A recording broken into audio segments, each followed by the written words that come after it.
afterwards saw part of the box in which the money was deposited. Nobody but him could have taken it. They had no time. I lost 6 sovereigns, 9 half-crowns, 1 shilling. William Stotter. I am a policeman. I received information of this and went in search of the prisoner on Monday, the 4th of August, about 7:30 in the evening. I found him in the Red Rover, Manchester coach at the Angel, where he had booked his place for Birmingham. I took him out of the coach and told him it was a bad job. He said it was, if they could prove it against him. At the watch-house, I found 4 sovereigns, 5 half-crowns, and 4 pennies, and part of the box on him.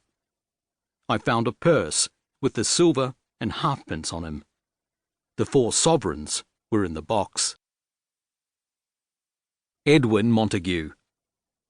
The sovereigns were in the purse when the officer found it. He put the sovereigns into the box and the silver in the purse. Guilty. Aged 18. Transported for life. Chapter 1. In all his young life, Ernst had only known their farm. His mother would often tell him stories about the life she had led back in Scotland.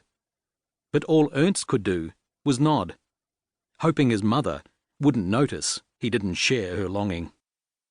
They had come so far inland when they'd first settled on their land that Ernst had never even seen the ocean. He had been just a babe when they'd made the journey.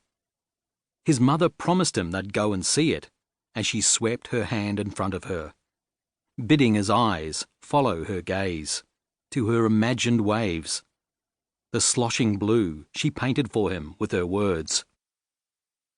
"We'll travel back that way some day, and you'll see it," she'd say. "We'll travel over it, back home." He'd nod and smile. "It's so dark, the blue."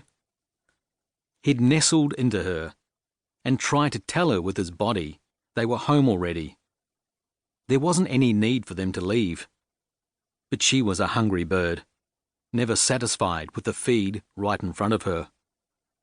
He knew it had been something for his father to earn his ticket and travel over from Van Diemen's Land with his young family, find the small township of Bannockburn, and build this new house for them all.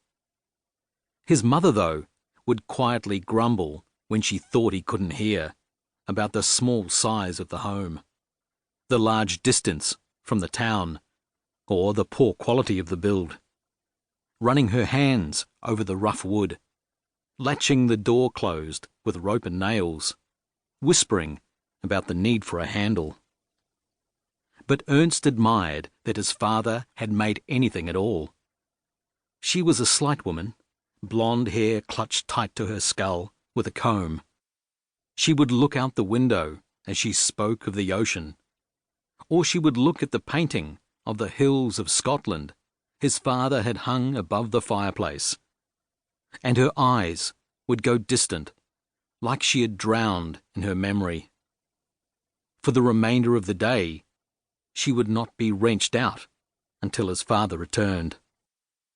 His father worked their fields late into the evening, and would arrive home after they'd already eaten, smelling of sweat and dirt. He was a large man with furry arms and a heavy red beard.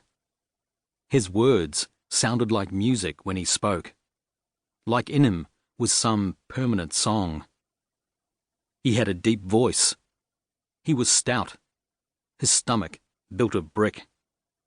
Before entering the house, he would wash up in the trough outside, and then sit at the table and ask them both about their days as he ate, his hair still dripping with water. "Nothing much for us to do round here, Ed," Ernst's mother said one night. She had her arms folded and was seated at the opposite end of the table to his father.